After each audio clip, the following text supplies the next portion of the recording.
اعوذ باللہ من الشیطان الرجیم بسم اللہ الرحمن الرحیم۔ عملی نیکی میں اصل شے ہے ہمدردی میں مال خرچ کرنا، اور اس کے لیے ستون ہے زکوٰۃ۔ کم سے کم یہ 2.5% تو نکالو، بوتل کا کارک تو کھل جائے، پھر اور بھی دو اور بھی دو اور بھی دو۔ یہ تو obligatory ہے، یہ تو فرض ہے، یہ تو لازم ہے۔ لیکن مقصد کیا ہے؟ اس کو جو سمجھ لیا بس یہی زکوٰۃ ہی ہمارے ذمے میں ہے، وہ بڑے مغالطے میں۔ حضور نے فرمایا صلی اللہ علیہ وسلم،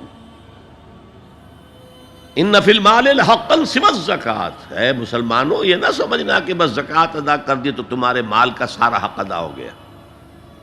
ان فی المال حقا سوی الزکوٰۃ، تمہارے اموال میں حق ہے اللہ کا، زکوٰۃ کے علاوہ بھی۔ اور پھر آپ نے یہ آیت پڑھی، وَآتَى الْمَالَ عَلَىٰ حُبِّهِ ذَوِي الْقُرْبَىٰ وَالْيَتَامَىٰ وَالْمَسَاكِينَ وَابْنَ السَّبِيلِ وَالسَّائِلِينَ وَفِي الرِّقَابِ وَأَقَامَ الصَّلَاةَ وَآتَى الزَّكَاةَ۔ یہاں آتا الزکوٰۃ تو ہے ہی ہے، اس سے پہلے جو آ رہا ہے یہ سرپلس ہے، اس سے آگے کی بات ہے، یہ ایڈیشنل ہے۔ اسی لیے جب انفقوا انفقوا انفقوا انفقوا انفقوا کی جو تکرار ہوتی ہے قرآن مجید میں، تو ایک جگہ پھر سوال کیا صحابہ نے، کتنا خرچ کریں حضور؟ فرمایا قل العفو، کہہ دو جو بھی ضرورت سے زائد دے ڈالو، don't accumulate, don't retain any thing.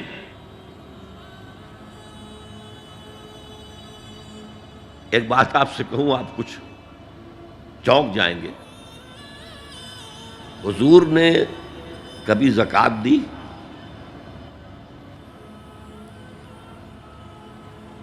کبھی نصاب کے بقدر پیسہ آپ کے پاس جمع ہوا کہ آپ پر زکوٰۃ واجب ہوتی؟ کیسی عجیب بات ہے۔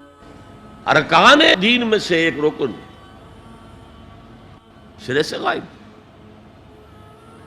کبھی آپ نے مال رکھا ہی نہیں۔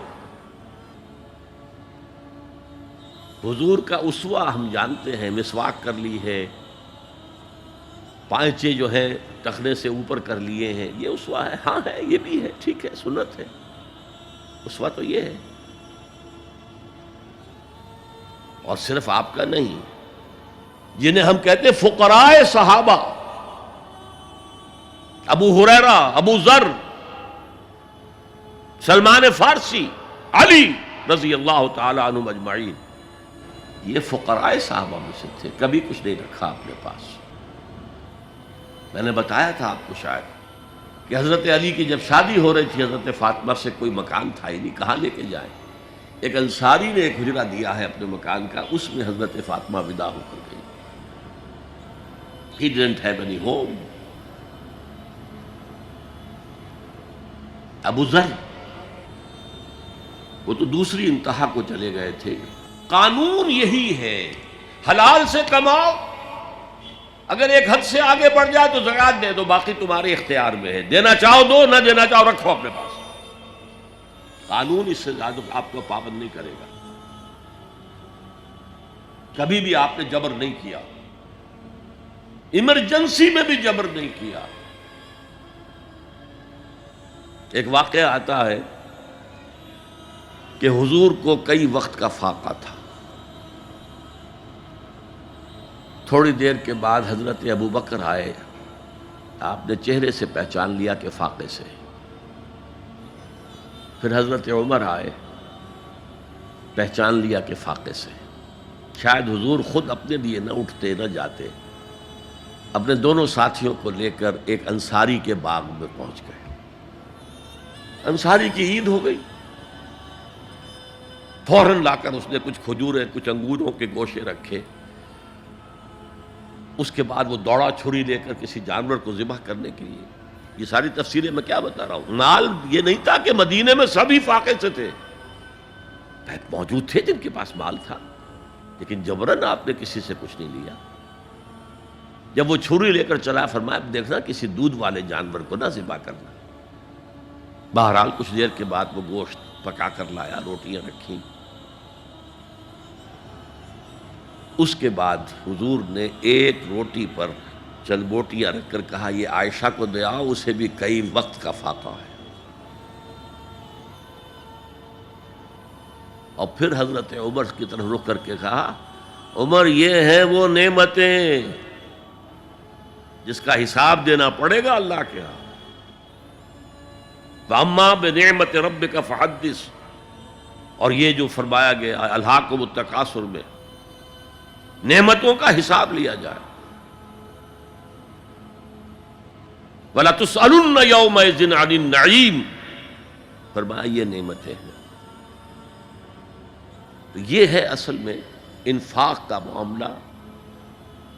آپ کے اس پر چھوڑ دیا گیا ہے. جتنا بھی آپ میں جذبہ ہے, جتنا بھی آخرت کا یقین ہے, اتنا ہی آپ پسند کریں گے کہ آخرت کے بینک میں جمع کرائیں, یہاں کے بینکوں میں کیوں جمع کرائیں. یہاں کتنا دے دیں گے آپ کو, 10%, 20%, وہاں 700% ملتا ہے. 700% نہیں, 7,000, 700 گنا. Why to keep it in these banks? حضرت مسیح کا جو پہاڑی کا واس بہت مشہور ہے, سرمن آف دا ماؤنٹ, بڑے پیارے الفاظ ہیں. میں آپ سے اپنا تاثر عرض کیے بغیر نہیں رہ سکتا. جہاں تک مواعظ کا تعلق ہے, جو حضرت مسیح کے مواعظ آئے ہیں ان سے اونچے واعظ کوئی ممکن نہیں. اسی میں یہ جملہ بھی ہے, دیکھو اپنا مال زمین پر جمع نہ کرو, جہاں چوری بھی ہوتی ہے ڈاکہ بھی پڑتا ہے, کیڑا بھی خراب کرتا ہے. آسمان پر جمع کرو جہاں نہ چوری کا اندیشہ, نہ ڈاکے کا خوف, نہ کیڑا خراب کر سکے. اس لیے کہ میں تم سے سچ کہتا ہوں کہ جہاں تمہارا مال ہوگا وہیں تمہارا دل ہوگا. مال یہاں ہوگا تو دل اٹکا ہوا ہوگا, اور فرشتے اس طرح گھسیٹ کر کھینچیں گے آپ کی جان کو جیسے کہ سیخ پر سے کباب کھینچا جاتا ہے. اور اگر دل وہاں لگا ہوا ہے جس کے لاکھوں کروڑوں ڈالر سوئس بینکس میں جمع ہے, اسے کہا جائے نکل جاؤ پاکستان سے, اسے کوئی تکلیف ہوگی؟ نکل جاؤ فلاں ملک سے, ملک بدل کرتے تمہیں کیا تکلیف, میرے بینک کے اندر پیسے ہیں. البتہ جس کا باہر کچھ نہ ہو اسے اگر یہ دی جائے سزا تو اس کی تو جان پر بن جائے گی. تو یہ ہے انفاق کا معاملہ. اس میں یہ دو جو ہے, ایک قانونی سطح ہے. قانونی سطح یہ کہ حلال ذریعہ حرام نہ ہو, سود نہ ہو, جوا نہ ہو, فحاشی کو ذریعہ نہ بنایا جائے, منشیات کو ذریعہ نہ بنایا جائے کمائی کا. اور جو بھی آپ کے پاس ہے, آپ نصاب کی سطح کے اوپر آ گئے تو 2.5% زکوٰۃ دے دو. قانون اس سے آگے آپ سے مطالبہ نہیں کرے گا. اگرچہ فقہا نے یہ فتویٰ دیا ہے کہ اگر کسی وقت جو فقراء ہیں ان کی ضرورتیں زکوٰۃ سے پوری نہ ہو سکیں تو اس وقت کا امام, اس وقت کا خلیفہ, وہ زبردستی بھی امراء کے مال میں سے مزید لے سکتا ہے زکوٰۃ کے علاوہ. لیکن کمال یہ ہے محمد رسول اللہ صلی اللہ علیہ وسلم کا کہ نہایت جان اصل تحریک جو تھی, انقلابی تحریک, اس میں بھی کبھی آپ نے جبر سے کام نہیں لیا. یہ آپ کی چوائس پر ہے. البتہ ایک معیار مقرر کر دیا, جیسے حضرت ابو بکر غزوہ تبوک کے موقع پر سب کچھ لے آئے تھے گھر میں جھاڑو پھینک کر. عام حالات میں یہ نہیں, ایک شخص آئے صحابی انصاری, میں اپنا سب کچھ اللہ کی راہ میں دینا چاہتا ہوں. فرمایا نہیں, تم چاہتے ہو کہ اپنے ورثاء کو غریب اور فقیر بنا کر جاؤ. اس نے کہا اچھا میں آدھا دے, نہیں آدھا بھی بہت ہے. فرمایا 1/3 دیتا ہوں. فرمایا ہاں 1/3 کافی ہے. وَالثُّلُثُ کثیر, اور ثلث بھی بہت ہے. اور یہی قانون ہے وراثت کا. آپ ثلث سے زیادہ, 1/3 سے زیادہ کی وصیت نہیں کر سکتے. 2/3 مال جو ہے کم سے کم وہ صرف قانون وراثت کے مطابق تقسیم ہو, اور کسی وارث کے لیے وصیت نہیں کر سکتے. ایک بیٹے کو اس کا حصہ بھی مل جائے اور پھر مزید جو ہے وصیت نہیں، وارث کے لیے لا وصیت لوارث۔ تو یہ ہے زکوٰۃ، در حقیقت اس جذبہ انفاق کو سپورٹ دینے والی شے، کم سے کم یہ تو دو۔ بوتل کا کور کھل جائے گا تو مزید بھی نکل آئے گا اس میں سے۔ وَآتَ الْمَالَ عَلَىٰ حُبِّهِ ذَوِي الْقُرْبَىٰ وَالْيَتَامَىٰ وَالْمَسَاكِينَ وَابْنَ السَّبِيلِ وَالسَّائِلِينَ وَفِي الرِّقَابِ وَأَقَامَ الصَّلَاةَ وَآتَى الزَّكَاةَ۔